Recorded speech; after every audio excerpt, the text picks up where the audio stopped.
Here's what's weird. Don't get me wrong, I have a lot of great memories of summer camp, whatever. My favorite thing, the thing I miss most about summer camp is I learned how to prank properly at summer camp. Me and like a group of people, a group of gentlemen, we pulled more pranks in my 9 years there than I have done in all the years since. Yeah, that was a big thing. It was huge. And the thing was, it wasn't just like back in the day before summer camp, when I was a young man at 7. I remember in my head, I was like, here's a prank. I'm going to eat fries off your plate. That's a good prank. I know. You know what? Now I just do it to women I date. I'm like, give me that fry. She's like, quit pranking me. That's what she said. You're such a goof. Yeah. She's like, who didn't prank me? The guy that interviewed Cohen.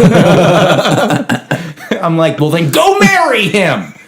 And then she did. That's why we broke up. I know. It's a bummer. She's dating that guy. And I'm like, I don't even know his name. She doesn't either. Literally, when she introduces him to people, she's like, this is the guy that interviewed Conan. Then she waits for him to say his name to them, and then she goes, "Oh yeah, Brian." Well, no, that's how he also introduces himself. I am the guy who the guy that interviewed Conan. And then I'm just yelling from the back. I'm like, Emilio.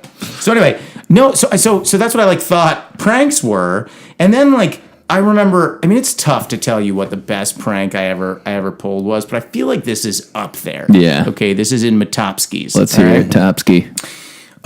We had this night where the oldest kids at summer camp would go out at night and prank the campus based on, which by the way, looking back is a horrifying story, based on a story. It was called Marcy Diamond Night. Okay, and this story goes that's where the girls ask the guys to prank, right? yeah. And by the way, still didn't get asked. Of course, yeah. Someone came out, just tapped me on the shoulder, and I was like, and she goes, "Can you get out of the way?" Me and the guy who interviewed Conan are dancing. By the way, his name is Vic Gundotra. No, that can't be right.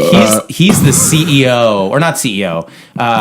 He was the senior vice president at Google. Yes. But he does talk to Conan a lot in this interview. Whoa. If this is the one. Yeah, it's like an hour. Does Conan have a brown leather jacket on? Yeah. Yeah. He's always wearing it. That doesn't answer big anything. Conan fan. Big Conan or fan. Or are you over a big Vic Gadutra fan? It is Vic. I think it is him that interviewed him. He's a great speaker. I've seen him speak.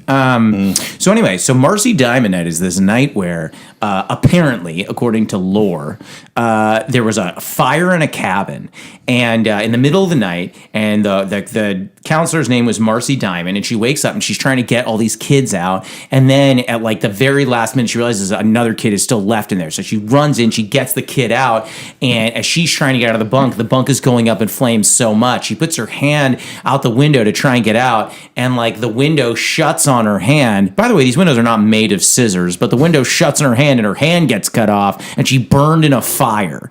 Okay? This is what the lore is, and every year on Marcy Diamond Night, right, the oldest bunk goes out and pranks the campus to be like, Marcy Diamond was here. Goo, hey diddle diddle, So when I was in old spunk, what we did, we went and we went to the girls. I think it was a year below us. We went in the middle of the night. We snuck into their bunk when they're all asleep, and we stole all of their underwear. Oh no! Okay, a panty raid. That is correct. That Wasn't is 100%. there a panty raid scene in SpongeBob? That's a show. Well, I should have told you this. So our camp was in a pineapple under the sea. Okay. SpongeBob SquarePants. Something in yellow and porous was here, but I don't remember what the something was. Absorbent? Yeah, he's a sponge. Isn't that what everyone wants to see? Hey, what's your favorite kid show? It's the one about that absorbent guy. What's his name? Yellow and porous. Yeah, he was. Yeah. He was porous. A lot of words kids love. I hear kids say absorbent and porous all the time. Which is weird because I do too. That's an odd thing. R.I.P. to the creator of SpongeBob. He died. All right, so you're saying... Thanks for... Oh my God. Jesus. A nice memorial. Yeah, he's dead. Yeah. I feel like Justin will find ways to put that in. You'll be like, yeah, so I dessert the other night was a cherry pie. R.I.P. the guy who sang for Warrant. Take care of himself.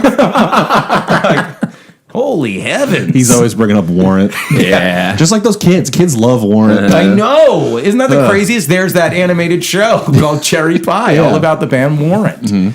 So anyway, So some of us went and stole the girls' panties. Then there were other ones of us who kind of had an arrangement with the people that ran the kitchen. And so every morning, kids would eat these single-serve cereal bowls. You remember these? It was like a little single-serve bowl. Oh, yeah, where you'd rip the lid off? Yeah. So I like where this is going. So we stole 2 or 3 of these massive boxes that held tons of these cereal bowls, and we got the ones that people took the most, right? So there was like Total, no one's eating that crap, but like Cinnamon Toast Crunch, right? Oh, yeah. Cocoa Tasty Puffs, can see. get in the mix, right? So we stole a bunch of those. We emptied those all out into garbage bags. Then we took the panties, we slid them into all of these things, and then we sealed it with double-sided tape. But the problem was that we had more cereal when we ran out of panties, but we had more cereal.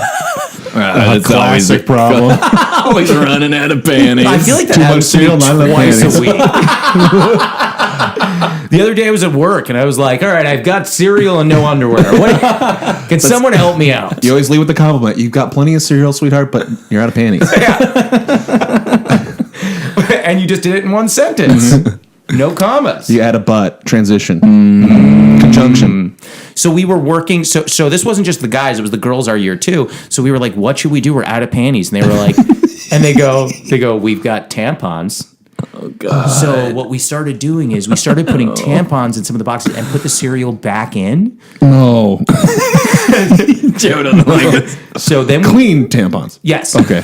clean tampons. So we put all the cereal back in. Joe, I don't know. Clean fucking underwear. I don't. Luckily, they're all on their periods this week. Look at it, boys. Grab them. They got a fucking garbage. Of course, clean tampons. I don't know.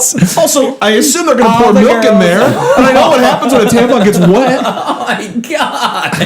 Every girl in the bunk had sunk up on their period on Marcy Diamond. Oh, my God. Bloody hell, Joey. Bloody hell. It's synced up. Oh, that's right. That is correct. Okay. That's a callback to a conversation we had before this started That's why he's on a recording. Herald team. Yeah, baby. Hey. Here's all my money, Matt Besser.